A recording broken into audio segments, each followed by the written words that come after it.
Hello, welcome to Epilepsy Insight number 7. My name is Katie. So today I want to share my story because if you follow me on Instagram, you would have seen my post yesterday, and that post announced that it was the 11-year anniversary since I was first diagnosed with epilepsy. So it's kind of fitting. So I figured for those of you who may not know my story, I want to share it with you.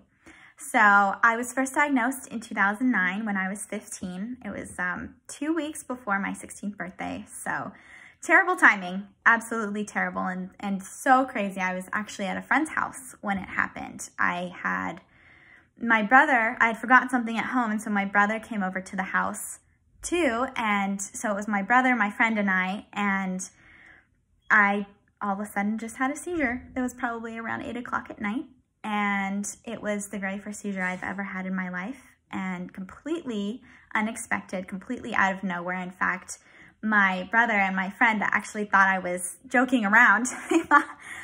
They didn't realize that I was actually really having a seizure. So it came as a shock to everyone. And when I woke up from the seizure, I didn't recognize my brother. So that was another crazy part of the evening. And I just remember the paramedics getting there and then my parents getting there, and they were just kind of freaking out and not sure what was going on because I had never had seizure activity before that night. So it was very unexpected, to say the least. So obviously we went to the hospital and they did a bunch of tests. They did everything to check to see if I had a brain tumor or maybe cancer or something that could be really causing it, an actual cause for the seizure, and they found nothing. They came up empty, so they sent me home. I got home around 3 in the morning, and as soon as I got into bed and tried to go to sleep, I was just exhausted.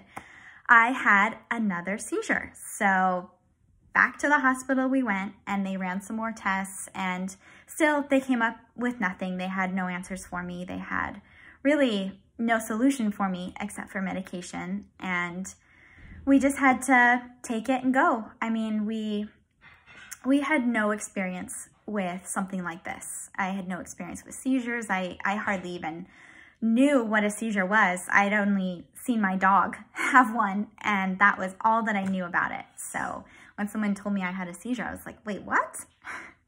No, that can't be possible. I'm healthy, really. So apparently not. Inside my body, I learned a lot later that I actually have a lot of vitamin deficiencies, and that is really the main cause for the seizure. And I am working to correct that right now, but as you probably already guessed, it is a process. So anyway, back to my seizures. I stayed in the hospital for about 4 days, I think it was, and they did all the testing and tried to figure things out and give us some answers, and all they could do was give me medication, which was not helpful, and the medication doesn't help stop my seizures. If I'm gonna have a seizure, my body has one. The medication doesn't do much for me. So it wasn't a very good solution, to say the least. But I took it and went home and tried to make the best of my circumstances. Within a year, my parents actually noticed that my seizures would occur during my menstrual cycle, which could classify it as catamenial epilepsy. When I was first diagnosed, they only diagnosed me with regular epilepsy, and catamenial epilepsy was actually something that was very new in 2009. You couldn't even find a WebMD page on it, or Wikipedia, or anything. If you typed catamenial epilepsy into Google, all you could find were medical journals that had maybe mentioned it or mentioned something to do with hormones. So it was looking for a needle in a haystack, basically, trying to figure out more information on catamenial epilepsy. And my mother actually found a journal written by a doctor, a neurologist from the Mayo Clinic. And so we started thinking, okay, maybe we should go to the Mayo Clinic. They have doctors there who seem to know about this, and maybe they can help us. Maybe they can help me and tell me a little bit more about my condition so that I can get it under control. Because, I mean, I was 16 at the time that we went to the Mayo Clinic, and we needed answers. I mean, I was a teenager. I was so used to independence. My life had been flipped upside down. I didn't know what to do with myself. But we were trying to make the best of it as we could. I mean, that's all you can do, right? Try and stay tough and carry on. There's a light at the end of the tunnel. So we set our sights on the Mayo Clinic. And the Mayo Clinic, since I was 16 at the time, I had to see a pediatric neurologist, not an adult neurologist. So I couldn't go to the clinic in Arizona. I had to go all the way to Minnesota. So I say all the way because I actually live in Southern California. So it was quite a trek to go to Minnesota and to the Mayo Clinic there, but we were so excited to go, and I was really hopeful that they could do a lot for me. So we actually were on a wait list to go, and I got moved up. Someone canceled, and I was able to take their appointment. So that was a gift from God. And we went to the clinic in February, Minnesota in February. As you can imagine, it was quite a shock to us Californians. We got there and there was a foot of snow on our rental car and the door handles were frozen shut. So we just couldn't believe how cold it was. It was just unbelievable. But we were super excited to be there, and basically the Mayo Clinic only gave me birth control to get my seizures under control, and that actually ended up making them worse. I went to the Mayo Clinic. They said brain surgery or birth control, and so obviously we went with birth control. And I got home and I had 14 seizures in 1 week, grand mal seizures. Up until that point, I had only had 3 grand mal seizures. So it was really crazy, and my body has definitely never been the same since taking the birth control. The doctor ended up giving me an estrogen-based birth control, and I'm actually deficient in progesterone and have too much estrogen.